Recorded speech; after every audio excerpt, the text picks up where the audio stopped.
بسم الله الرحمن الرحيم. تلاميذ السنة الثانية شعبة علوم تجريبية، أهلا وسهلا بكم. إذا في إطار الدروس المبرمجة عن بعد والتي نظمتها وزارة التربية، وبعدما انهينا دروس الوحدة الأولى المتمثلة في التنظيم العصبي، ها نحن إن شاء الله بصدد تقديم دروس الوحدة الثانية، وهي وحدة التنظيم الهرموني. فبعدما أنهينا دروس الوحدة الأولى التنظيم العصبي، توصلنا إلى أن الجهاز العصبي يعمل على نقل المعلومات، لكن ليس لوحده، إذ يوجد جهاز آخر وهو جهاز التنظيم الهرموني.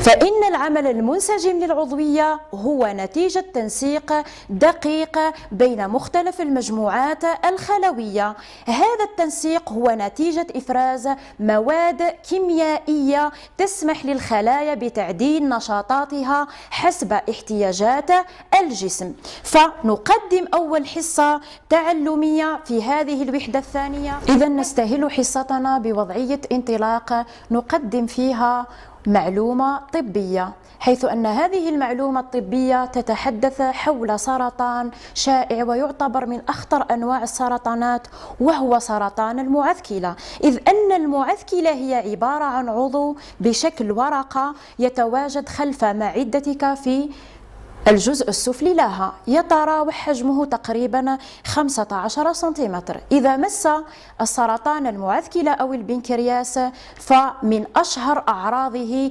انخفاض دائم في تركيز الجلوكوز في الدم، وهو ما يتسبب في قصور سكري دائم. بعد تقديم هذه المعلومة الطبية سيتراود إلى ذهني طرح تساؤل، ألا وهو: ما هو دور البنكرياس أو المعثكلة في خفض تركيز الجلوكوز في الدم؟ للإجابة على هذا التساؤل سيقترح التلميذ فرضيات يفسر بها دور البنكرياس. فأول فرضية قد يتوصل إليها التلميذ هي: للبنكرياس دور في خفض تركيز الجلوكوز بإفرازه لهرمون في الوسط الداخلي. أما الفرضية الثانية التي قد تتراود في ذهن التلميذ، وهي أن للبنكرياس دور في خفض تركيز الجلوكوز عن طريق إفرازه لأنزيم ذو إفراز خارجي. نحن نعلم أن الفرضيات ما هي إلا حلول مؤقتة للمشكل المطروح، إذ يجب التأكيد على صحة إحدى الفرضيات ونفي الأخرى عن طريق البحث والتقصي. وأول مفهوم سنبنيه في هذا البحث والتقصي هو بناء مفهوم الهرمون والغدة الصماء، بتقديم وثيقة للتلميذ يجيب من خلالها على التعليم الموجهة. هي انطلاقا من استغلالك لأشكال الوثيقة: 1. استخرج مفهوم الهرمون والغدة الصماء. هنا سنقدم استدلال، حيث أن الاستدلال هو عبارة عن تفكير معمق يستغل فيه التلميذ أشكال الوثيقة ويتبين منها للخروج بمفهوم الهرمون والغدة الصماء، حيث يتبين من الشكل ألف للوثيقة 1 منحنى بياني لتنظيم التحلون بدلالة الزمن أثناء أو إثر تناول الوجبات الغذائية، حيث يتبين من الشكل ألف أنه إثر تناول الوجبات الغذائية يتزايد تركيز الجلوكوز في الدم، ولكن سرعان ما يعود إلى القيمة المرجعية، أي في حدود 1 جرام في اللتر، دلالة على وجود عضو يقوم بهذا التخفيض في تركيز الجلوكوز في الدم. كما يتبين من الشكل ب من نفس الوثيقة 1 والتي تمثل منحنى تغيرات التحلون أو تركيز الجلوكوز في الدم بدلالة الزمن، حيث إثر استئصال الكل للبنكرياس نلاحظ تزايد كبير في تركيز الجلوكوز في الدم حتى يبلغ قيمة عظمى، دلالة على أن البنكرياس يعمل على تنظيم تركيز الجلوكوز في الدم، وذلك بخفضه إلى غاية القيمة المرجعية، أي في حدود 1 جرام في اللتر.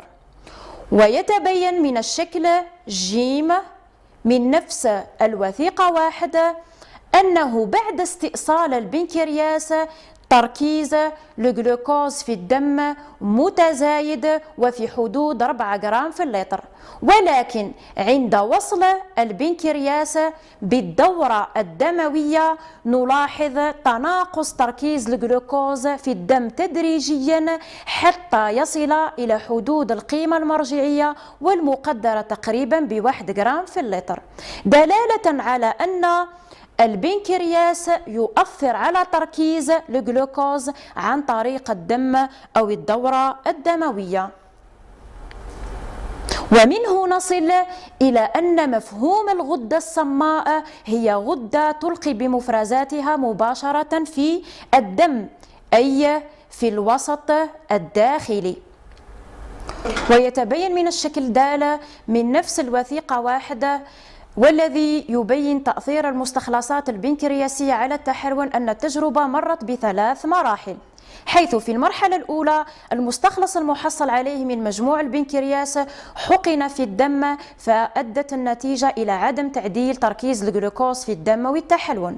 في المرحلة التجريبية الثانية المستخلص المحصل عليها وبعد إيقاف نشاط الأنزيمات الهاضمة حقن كذلك في الدم، فكانت النتيجة تعديل تركيز الجلوكوز في الدم أو التحلل. في آخر مرحلة تجريبية المستخلص المحصل عليها وبعد وقف نشاط الأنزيمات الهاضمة وتم تناوله عبر الفم أدت النتيجة إلى عدم تعديل تركيز الجلوكوز في الدم أو التحلل.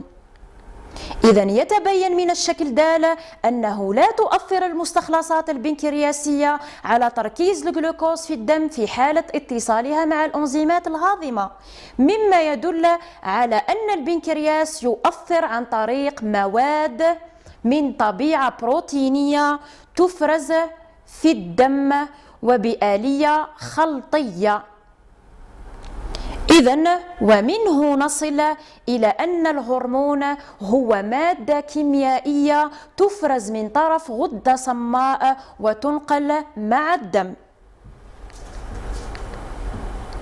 إذن قصد إكمال البحث والتقصي وإكمال مفهوم الهرمون أقدم لك الوثيقة 2 والتي توضح تركيب تجريبي مرفق بجدول فيه 3 مراحل تجريبية، حيث التعليمة الموجهة هي انطلاقا من معطيات الوثيقة 2 استخرج المعلومة المكملة لمفهوم الهرمون. إذن هنا سأقوم بالاستدلال، حيث يتبين من الوثيقة 2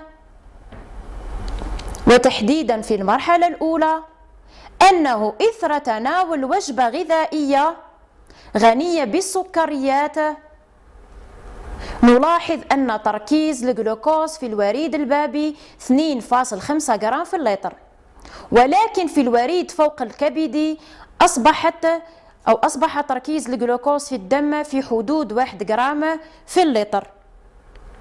إذن مما يدل على أن الكبد يساهم في تخفيض تركيز الجلوكوز في الدم. في المرحلة الثانية الحيوان مستأصل البنكرياس، فلاحظنا أن تركيز الجلوكوز في الدم في كل من الوريد البابي أو الوريد فوق الكبد في حدود 2.5 جرام في اللتر، مما يدل على أن البنكرياس له تأثير على الكبد في تخفيض تركيز الجلوكوز في الدم.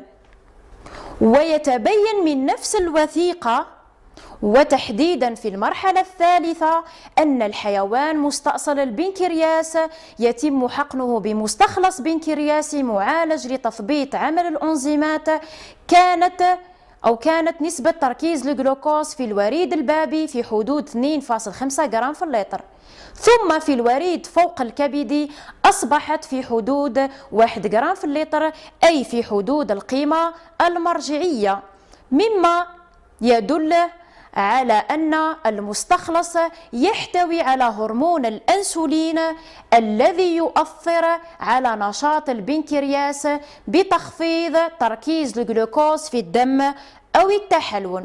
ومنه نستنتج من هذه الحالات الثلاثة أن البنكرياس يفرز هرمون الأنسولين في الدم لينقله إلى الكبد، عضو مستهدف من طرف الأنسولين، وينشطه أو يحفزه على تخفيض تركيز الجلوكوز في الدم أو التحلل. ومنه نصل إلى أن المعلومة المكملة لمفهوم الهرمون أنه يؤثر على أعضاء مستهدفة مثل الكبد ويغير من نشاطها.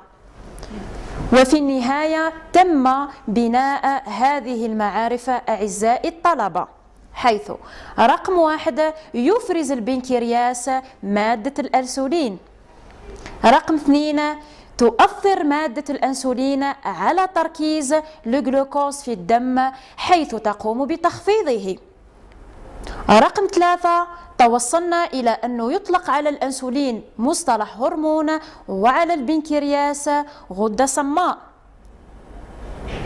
ثم توصلنا إلى أن الغدة الصماء هي غدة تلقي بمفرزاتها مباشرة في الدم، أي في الوسط الداخلي. أما الهرمون فهو مادة كيميائية تفرز من طرف غدة صماء وتنقل مع الدم نحو الأعضاء المستهدفة لتغير من نشاطها. إذن عزيزي الطالب، الفرضية الصحيحة هي الفرضية رقم 1 والتي اقترحت سابقا في بداية الدرس، حيث الفرضية تنص على أن البنكرياس له دور في خفض تركيز الجلوكوز بإفرازه لهرمون في الوسط الداخلي. وللتأكيد مدى فهم واستيعابك لهذا الحصة الأولى أقدم لك عزيزي التلميذ تقويم ينص على: مريض يعاني من أعراض الداء السكري، التحاليل بيّنت ارتفاع تركيز الجلوكوز في الدم. أقدم لك نتيجة التحليل، حيث قياس تركيز الجلوكوز في الدم صباحا أو ما يدعى بجليسيمي أجان هي في حدود 3.95 جرام في اللتر. إذن التعليمة الموجهة رقم 1: اقترح أسباب المشكلة الصحية عند هذا المريض. ثم التعليمة 2: ما هي الإجراءات التي يتخذها الطبيب لتحديد العلاج لهذا المرض؟ بعد التفكير تم التوصل إلى أن الجواب رقم 1 ينص على أن الإصابة قد تكون بالبنكرياس كونه مصدر هرمون الأنسولين. الإجابة الثانية قد تكون في الكبد كونه عضو مستهدف من طرف الأنسولين. أما التعليمة الثانية والتي كانت تنص على ما هي الإجراءات التي يتخذها الطبيب لتحديد العلاج هذا المرض، فيكون الجواب كالتالي: الإجراءات المتخذة أن الطبيب يقوم بحقن المريض بالأنسولين، فإذا استجاب للأنسولين بانخفاض تركيز الجلوكوز في الدم فيكون المشكل بالبنكرياس، والعلاج بحقن الأنسولين. أما إذا كان المريض مقاوم للأنسولين فيكون المشكلة أكيد في العضو المستهدف أي الكبد، ولا يكون العلاج بالأنسولين بل بوصف أدوية خاصة. كنتم أعزائي الطلبة مع الأستاذة بندعاس نور الهدى من ثانوية شهيد علي المر، وتحت إشراف السيد مفتش التربية الوطنية أمير عياش. نلتقي أعزائي الطلبة في حصة تالية، إلى اللقاء.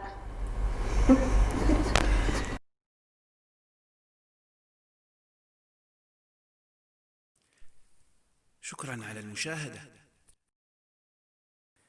لا تنسوا الاشتراك في القناة، الضغط على الجرس، الإعجاب بالفيديو.